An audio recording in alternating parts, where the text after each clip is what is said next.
প্রবলেমটা সলভ করার জন্য তোমাদের একটা ট্রিক্স মাথায় রাখতে হবে, বদমাস রুল কাজে লাগাতে হবে। বদমাস রুল না কাজে লাগালে তোমরা অঙ্কটার মধ্যে অনেক কিছু ভুল করে ফেলতে পারো। তো বদমাস মানে B for bracket, O for of, D for division, M for multiplication, A for addition, S for subtraction, মানে এই সিকোয়েন্সে আমাদের কাজ করতে হবে। তো সবার আগে কাজ হবে ব্র্যাকেটে। দেখো এই 1 3 + 2 4, আমরা প্রথম ব্র্যাকেটটার কাজ করে নেব। 1 3 + 2 4 সমান কত হয়, যোগ করে নাও। দেখো 3 4 12 লসাগু হবে, এখানে 4 এখানে 6, তাহলে 10/12, মানে এটা হয়ে যাবে 5/6, তাহলে এটা হয়ে গেল 5/6। আর একটা ব্র্যাকেট আছে দেখো 3/10 + 12/20, এটাকে যদি আমরা যোগ করে নিই 3/10 + 12/20, তাহলে কত হবে দেখো 10 20 লসাগু হয়ে যাবে 20, আর এখানে 3 2 6, এখানে 12, তাহলে 18/20। 18/20 মানে কত, 9/10।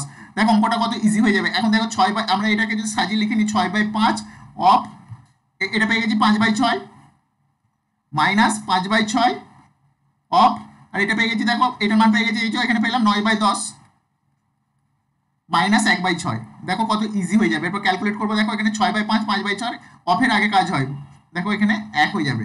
তারপর আবার এই অফের কাজ করবো, 5/6 ইন্টু 9/10, অফ মানে গুণের মতো কাজ হয়, ঠিক আছে। তো 45/60 15 দিয়ে কাটলে কত হবে দেখো 3/4 হয়ে যাবে, আর এটা মাইনাস 1/6। 1 থেকে 3/4 বিয়োগ করলে কত হয়, 1 থেকে 3/4 বিয়োগ করলে 1/4 হয়, মাইনাস 1/6। তো 4 6 লসাগু দেখো 12 পেয়ে যাবো, 3 - 2, তার মানে পেয়ে যাচ্ছি 1/12, তাহলে উত্তর হয়ে যাবে 1/12। দেখো 1/12 কোথায় আছে, অপশন নাম্বার 1 হয়ে যাবে রাইট অ্যান্সার।